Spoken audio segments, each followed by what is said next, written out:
Hello to all the VeloSolex enthusiasts around the world. Welcome to the YouTube channel of SolexDeal.com. And what are we going to install for you today? Well, today we're going to talk about the fuel system. Whether you bought a second-hand Solex or maybe your own Solex has been in a shed for a few years now and it won't start. Well, when a Solex won't start, it can be one of two things. The first thing you have to see is whether the ignition works. Either the ignition is a fail or the fuel system is a fail. How do you know the difference? Well, that's easy. Crank up the engine a few times. Maybe when it's on your Velo you can ride it for a couple of meters, maybe 5 meters. Otherwise you can use a drill and take it to this flywheel on the side. Spin it around for a few times, and when it doesn't start, whoa, here we go. When it doesn't start, then you know what's going on. Why? Because you have to remove the spark plug, and when you remove the spark plug and the spark plug is dry after you drive it for a few meters, you try to crank it up, then it's a faulty fuel system. If your spark plug is wet, then the problem is most likely into the ignition. So we're going to dive in the fuel system a little bit more. One of the first things to notice is that this is a plastic tank, a plastic fuel tank, which is a benefit because when you have a plastic fuel tank there's no rust in there and there's probably not a lot of debris in the tank. You should always check whether there's fuel in there. When there's fresh fuel in here you can smell. You know how fresh fuel smells, you know, from the gas station.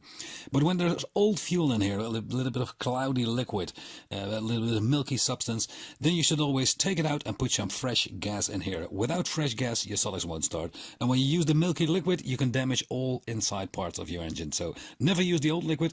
Take out the gas and clean the gas tank. You can see if the gas tank is clear when you look at the filter inside the gas tank. You'll need a little light. There's a little plastic filter, a little white filter in the bottom, and that should be free of debris and that should be clean. You can always buy a new one at SolexDeal.com. Where is it? You can take it out. When you look at the sides, here's the fuel line. The fuel line goes in here with a little nut. It's an M9. You can remove the nut, take out the fuel line. And if you want to remove the filter, some people try to apply that with a screwdriver from this side, but you'll most probably hurt your tank. Don't do that, please. Use an ordinary screw. So take out this line, put a screw in here, and just with a Phillips driver, bore it all the way into the fuel filter, and then a little bit. It takes a little bit of knowing what to do. Take some pliers and yank it out. If you have the correct screw, you can screw it into the filter and yank it out with some pliers. Then your filter will come out and you can change it. Then we get to the front side. The fuel line comes out of the tank and goes here up into the fuel pump. There could be something wrong. This line could be blocked.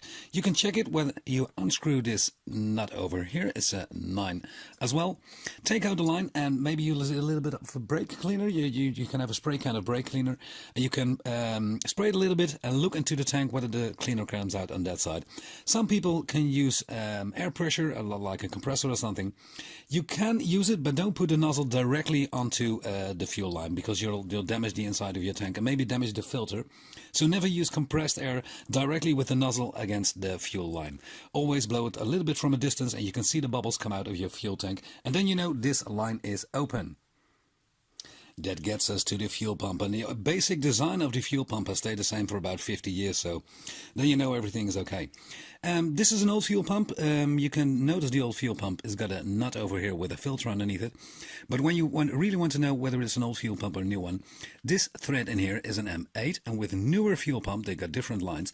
It's a thread of M9. So those two fuel pumps are different. When you want to know which fuel pump fits your Solex, because these holes are all the same and they look quite the same in size, you can go to our website and go to Solex Scanner, and with the Solex Scanner you can scan which engine you have, which engine type you have, and then you know you can buy the correct fuel pump. If you want to check a fuel pump, well, it's quite an easy way. It's just blow in there with a little bit of your breath. There's a little glass ball in here, and there's a little setting from plastic, sometimes brass, depends on the manufacturer. When the gas goes in here, then the glass ball gets pressed to that side, and when you try to suck on this line, then the ball goes into the setting and you can't suck the air out of it, so the fuel can only go that way.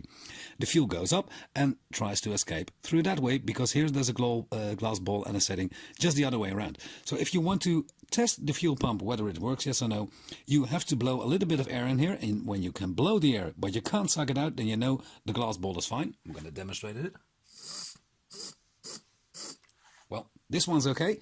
I could blow the air in, but I can't suck it out, so then I know this glass ball works. You can always buy maintenance kits for here. The glass ball and the setting are sold separately. But we're going to check this old fuel pump over here. When you remove your fuel pump, take a screwdriver and be careful, be careful. This crankcase is made out of Zamic. Zamic is nice material, but it's not that strong. So if you remove the screws and you tighten them again and you make them too tight, then you'll destroy your crankcase. And you could fix it with all kinds of nuts or helicoils or anything like that, but that's not the way to go around. If you want to remove the fuel pump, just be gentle with it. Okay, and when all the screws are coming out, you can remove the fuel pump. You have to loosen these nuts as well. When the fuel pump comes off, well, there's a little hole. What does that hole do? Well, I'm very glad you asked. This is a crankcase. The crankcase is supporting the cylinder. The cylinder, there's a piston in there. When the piston goes up, the air here gets sucked in a little bit. And when you have a pump bottom, that's sort of a thick plastic gasket, I'll take one from here. When you look at the bottom from the fuel pump, it's a little conical. Here is a little dent in here. On the other side, there's no dent, so it's slick. And here's a little dent in there. So when this is on here and the air gets sucked in, then the membrane, which is on top of it, will get sucked inwards a little bit. But then when the piston comes out, the air will blow out a little bit and the membrane will come up. That works with the fuel pump, which got a little hole as well. So this membrane goes up and down, up and down, up and down, which creates a pressure in the fuel pump. And that way the glass ball goes up and down, up and down, up and down, and the fuel comes in and goes out at the top end. One of the most common things to fix is the membrane, the fuel pump membrane. This is an old membrane, well, it's worn down a little bit. It's got all these dents in there. They don't cost the world, so really if you want to overhaul your Solex or you want to do some maintenance, buy a new membrane, put a new membrane under.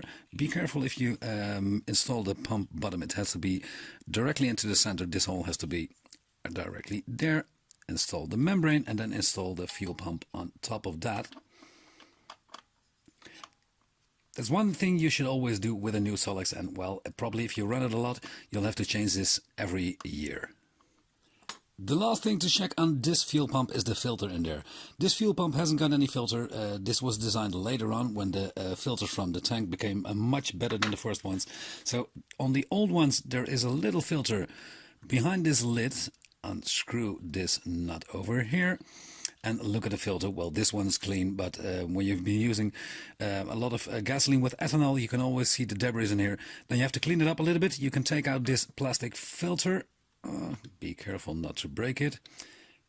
As I said, this one is clean, so I don't need to do anything. I just want to show you how it works. Here we go.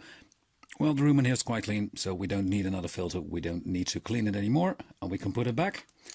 Before we go to the most interesting thing about a Solex, which is the carburetor. And for the carburetor, we have to turn the block around. And as said, this is an older engine. I'll take the camera up a bit. So this has got an old carburetor. We got an old carburetor. I have a new one over here. This is the old one. This is the new one. They're quite the same. The basic design didn't change that much. The basic sizes didn't change that much. These tubes are all the same. This hook is all the same. But there's a difference in the valve over here. This is an old one with a thin line. This is a new one. I'm going to show you a few things on the new one and a few things on the old one.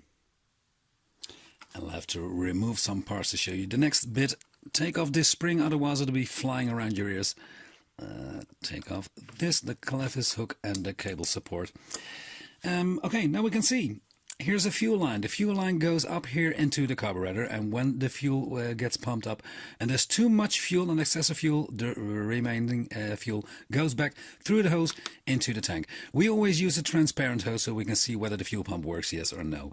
So the fuel comes up in here and goes back there, but not before it gets filtered. Well, there's a fuel filter in here, a carburetor filter. It's underneath here.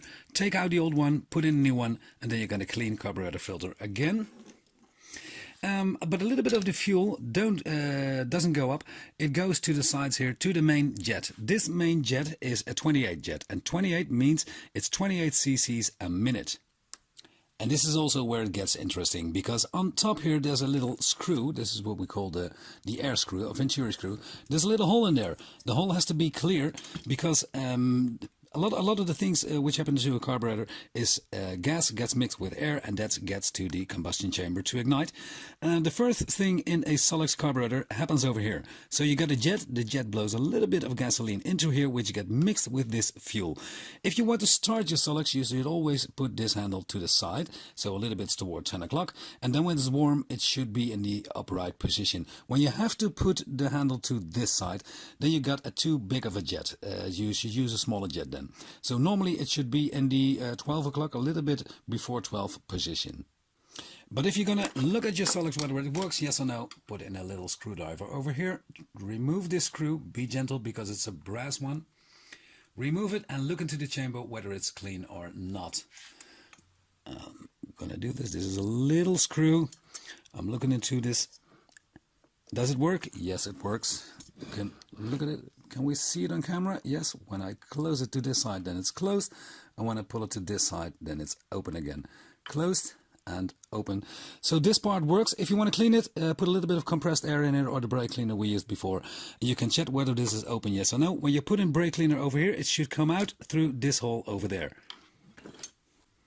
But that's not where the real action happens. A little bit of fuel comes from here and a little bit of air comes from here. They get mixed together in the chamber behind and they get sent to the mixing chamber over here. Your air filter is over here and the main air comes from this hole. So the air gets sucked in here and the little bit of mixed fuel with a little bit of air comes from here. And here's where the real mixing happens. So this has to be clear, and it has to be clear for 6.5 millimeters. So you can take a drill bit of 6.5 millimeters and put it into here. It has to be completely clean and completely unblocked. When it gets mixed, it passes a valve, your throttle valve. When I take it out, you can see there's a little line in here, and you probably think, well, there's something wrong. No, you need this. You need this, and you need the cap behind the carburetor, which is an open sort of a rivet. You'll need it to have a little bit of air come in, and that way it stays when your Solex is standing still, it keeps the engine running. So you have to check this valve whether it works, yes or no, and whether it doesn't leak. If you use it a lot and it got a lot of slack, well, this one has got quite a lot of slack, then you have to replace it with a new one. I haven't got a new one laying around. Yeah, I do have a new one laying around here. You can put it in a new one, which is a snug fit, and then you don't have a lot of false air there. If you use the old one, the air will come through the sides. You get a lot of false air, and you can't adjust your engine well. So use a new one. I'm going to put in the new one, and this one works fine again. So you got a lot of ground covered now. Actually, if you have done all these steps, then your spark plug should be wet. The fuel system should work. If it doesn't work, you'll have to remove this manifold over here. You take away this screw and this screw because probably this port is blocked over here. So you have to use a file or something to clean the port in here, but then you'll have to remove the cylinder altogether and you get a complete maintenance done. It's not a problem, you can do it, but most of the time the problems are in here. If the problem is not fixed, whether you checked all this, the last thing you could do is remove your carburetor and remove all the parts on it. When you have removed all the parts on it, maybe this little line from here to there is blocked. You can clean it by taking some compressed air or the brake cleaner we used before and put all your fingers on all the gaps which are open. And if you blow in a little compressed air over there, then the debris in here will come out by itself. Okay, I'm going to put this one together. I repaired the carburetor. This is it for this time. I hope you like this video. If you like the channel, then please subscribe, and if you like the video, please put a thumbs up. If you got any questions, you can leave them in the comments down below, and I hope to see you next time on solexdeal.com. Bye bye, my name is Barry. See you next time.